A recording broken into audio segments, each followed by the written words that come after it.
So I hate to do this, but we have a little bit of a local drama happening. And normally I would not get involved. I like to remain behind the scenes, mainly talking about, different things, whether it be the budget, taxes, policy, whatever it is, right? But this is in regards to something that I know a lot about and something that I've been covering probably since the end of 2024 or maybe even the beginning of 2025. Now, the main antagonist here is none other than Sue O'Connell. She is a commentator for NBC. Now, the reason I'm bringing this up is because when any local journalist here in Massachusetts, any kind of traction that we get at all, what she likes to do is she likes to add her 2 cents into the mix. She tries to delegitimize what we are talking about. And that's fine and dandy. You could very well do that, continue to do that. But the issue now is that you've gotten so many strikes. I've been watching, and you've gotten so many strikes attacking my friends, whether it be Mass Daily News or Jess Machado now, that now it's my turn to give my 2 cents. So this is what it's come down to. On top of that, Sue is trying to defend the HomeBase budget, which is like watching a guy, standing in a flooded basement and having it only be 35% sewage and saying, oh, that's okay, right? Sue should really run a masterclass on political gaslighting. She would make an absolute fortune here. She would. Sue, you should really consider this. So today, what I want to do is show you a couple things. I'm going to deconstruct the O'Connell doctrine, that the idea is that if you spend $100 million of other people's money, it doesn't count as long as you could find a smaller number to distract them with. So let me show you what the hell is going on here. This is how it all happened. This is how it all went down. Now, Mass Daily News ended up covering this, more than likely because Sue likes to attack them constantly as well. Woke NBC commentator defends mass $30,000 per family housing program that exploded from $9.5 million to $100 million after migrant arrivals, says migrants are only 35% of the recipients. This number, 35%, it should be 0%, okay? Not 1%, not 5%, not 10%. It should be 0%. This program was intended for the citizens of Massachusetts. That's who it was intended for. And the only reason that this program blew up is because Healy decided to close the shelters 6 months early and displace all of these people inside of our neighborhoods to shield them from ICE. That may sound like a conspiracy theory, and maybe it is, but that's effectively what happened. 100,000%. That is what happened. On top of that, not only did all of these people get displaced out of the emergency shelter system, which was at capacity at 7,500 families or maybe 7,500 people, but the shelter system is still at capacity. It's at a reduced capacity. It's at close to maybe 3,200 or something like that now instead of 7,500. But remember, there are multiple shelters that are still working on opening up for this, emergency assistance or emergency sheltering. I have no problem helping people, but I do have a problem helping people that otherwise would spit on your grave if they didn't receive the help.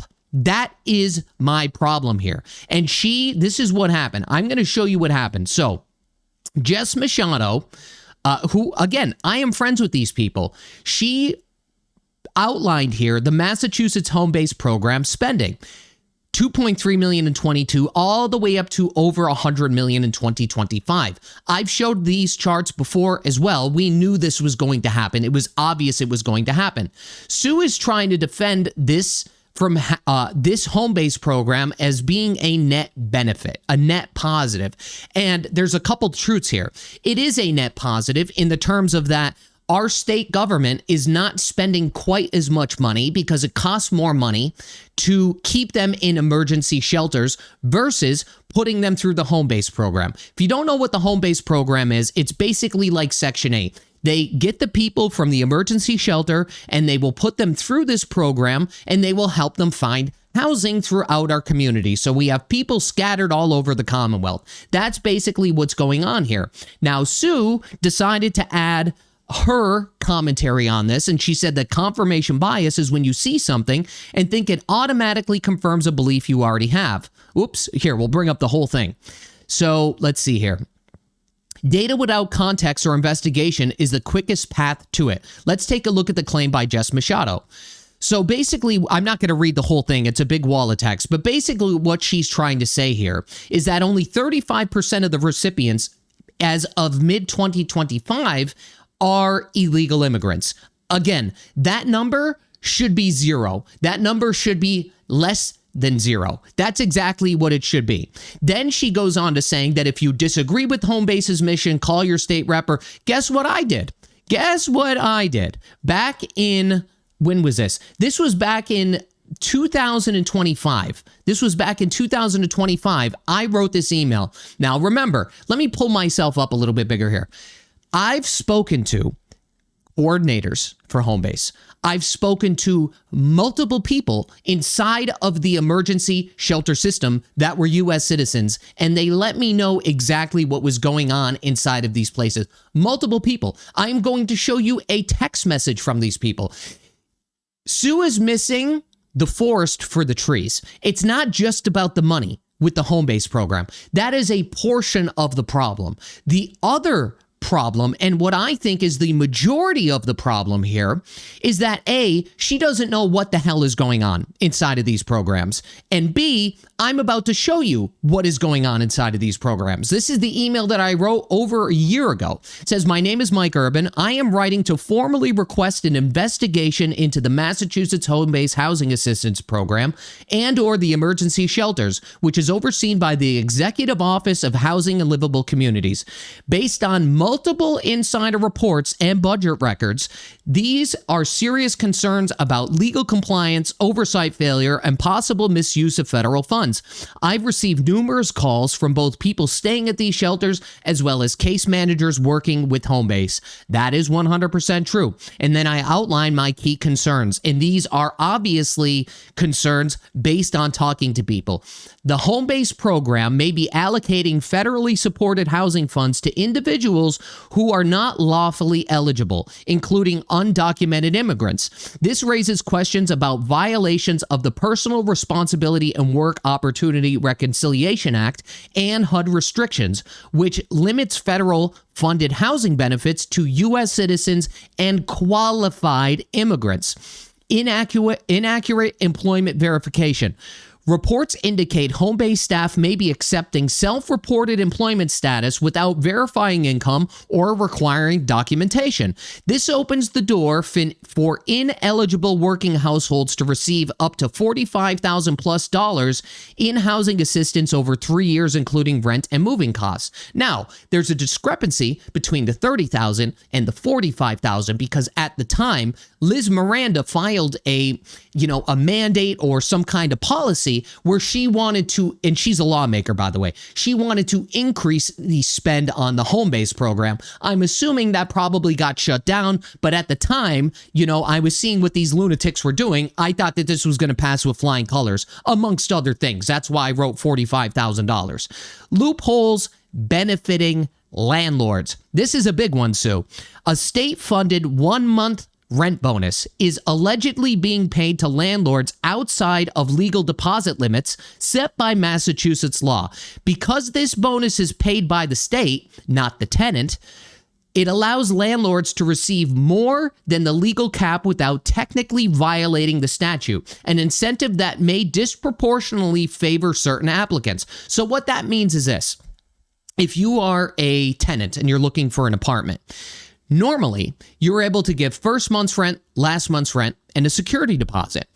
HomeBase has a loophole around this. And what they could do is, because they are not necessarily the tenant, is they could provide an incentive to the landlord. So now, when you're going up against an illegal immigrant that is using the HomeBase program, they have an opportunity to provide additional upfront funding and make it be legal. Do you see what I'm saying? So there's a loophole where this person that is an illegal immigrant is potentially going to increase their chances of getting the apartment because they are offering more money up front. I hope that makes sense.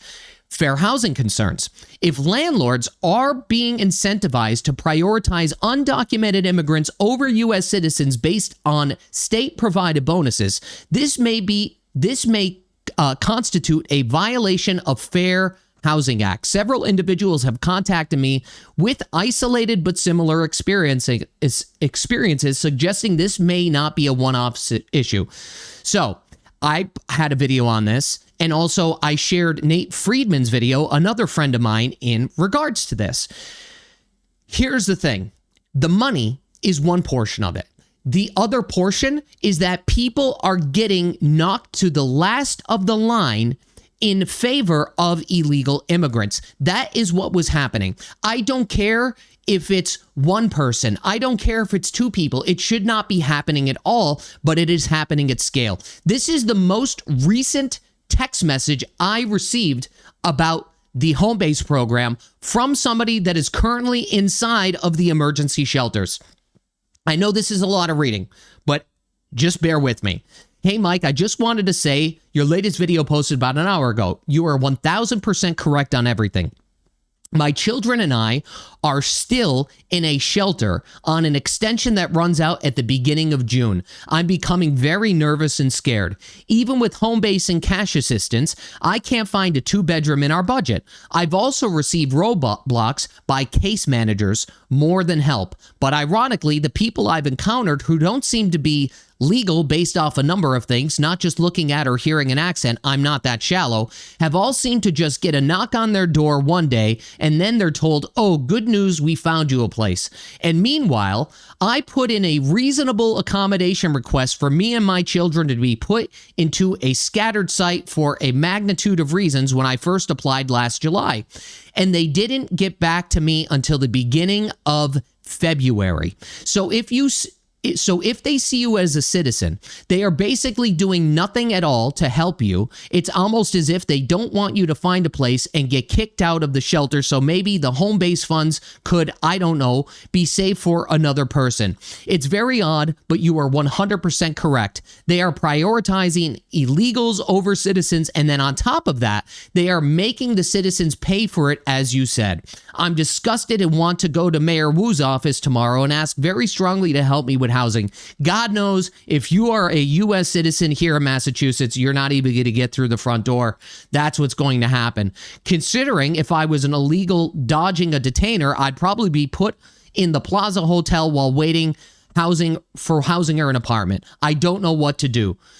This is a real story. This is one of many, many, many stories I received. And here's my honest to God take. Sue, before you decide to criticize somebody, before you decide to do anything in regards to the journalists that are here, independent journalists, and there's only a couple of us, okay?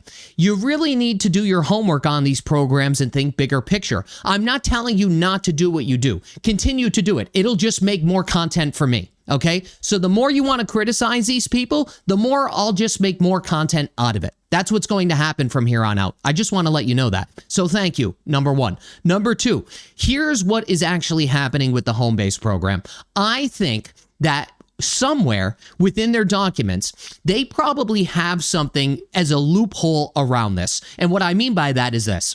There is more than likely a loophole where they get to prioritize certain people over other people. And it is probably written as gospel in whatever paperwork that they have. That's the honest to God truth. So what I mean by this is that they this is the only, by the way, this is me using reason and logic. Maybe it isn't this at all, okay? This is reason and logic. Maybe what they're doing is they have maybe it's a point system. Maybe it's, just by optics. Maybe it's whatever it is, but there's some sort of prioritization structure there. And it doesn't matter if you're a mom with 2 kids or a mom and dad with 2 kids. If you are an illegal immigrant, you are more than likely going to get prioritized. And if you are a U.S. citizen, based on all of the people that I've talked to, you are going to get deprioritized. That is a fact. Okay, that is from me talking to case managers. That is from me talking to people inside of the emergency shelters. On top of that, what is also happening here, there's a couple things that are going on that you may or may not know about. I said this over a year ago, that what's going to happen around spring of this year is you're going to start to see landlords come forward and complaining about the HomeBase system. There was just, I don't feel like looking it up right now live, but there was just a video done, maybe it was by NBC, Boston, or one of the news stations, about some like nightmare tenant that was living there for over a year. They got placed by the HomeBase system. They destroyed the apartment and the landlord did not collect any money at all. And now they're in dire straits. Now, do I know whether or not it was an illegal immigrant? No. Am I going to assume it was? Maybe. I don't exactly know. All I know is that I'm using some levels of common sense here and thinking that, well, since the HomeBase system exploded, I think that there's a high probability that it is. Okay? So whether it is or it isn't, it doesn't matter. What matters here is the way that HomeBase is operating, because I have, again, with the case managers I've talked to, a big part of that email that I showed you is that they were not doing any VOEs, which is a verification of employment, okay? They were not verifying income. So what ends up happening here is when you have a government organization where funding keeps on increasing, right? You're putting a lot of these people through this program to find them housing. If you are not verifying income, who is left holding the bag is going to be the landlords. And that's effectively what is happening. How do I also know this? Well, guess what? I'm in real estate, and I talk to a lot of people that may or may not just run leasing services, some of the biggest in the entire state, and I know what the hell is going on within these programs because they have a direct connection to the landlords. So believe me when I tell you that in the near future, you're going to see more landlords complaining about this. So on top of all that, here's what I want, right? Here's what I would like. You could keep criticizing whoever you want, you could do whatever you want. That's totally fine and dandy. But the fact remains, you're only giving more attention to either Mass Daily News, to Jess Machado, to whoever it is. If that's your intention, that's fine. Thank you for that, okay? Thank you for that. I'm doing the same for you. But I think that it would be in your best interest to actually look inside of these programs and to understand that the majority of people are okay helping other people. The problem is there's not an infinite amount of money to help people. When you have towns that are struggling, there's over 54 towns as I speak right now looking for 74 budget overrides in May 7th of 2026. October of last year, there was only 55 overrides and maybe 50 some towns. Do you see where I'm going with this? Here's the problem. If I had enough money to give to everybody, if money was infinite, this would be okay. But when you are deprioritizing certain people on top, in regards to prioritizing other people, that's when I have a problem with these systems. That's number one. Problem number two is we don't have enough money to be affording all of this, okay? It just doesn't happen. So if we have to pull from the barrel, bottom of the barrel, and we have to pull from the scraps, I would like to incentivize and prioritize people that have been on these waiting lists forever. That's the way it should work. It shouldn't be people that got here yesterday. That is not how it should work. They shouldn't be here in the first place, and that's the honest to God truth. Talk to some legal immigrants and see how they feel about this. Then you'll get your real answer. So that's what I want to talk about today. So Sue, keep on doing what you're doing. It's totally fine, but rest assured, if you call any of us out again, I will certainly be making a video about it. Jess, be well. Mass Daily News, be well. I hope, this made some sense to you, and keep on doing what you're doing. That's it.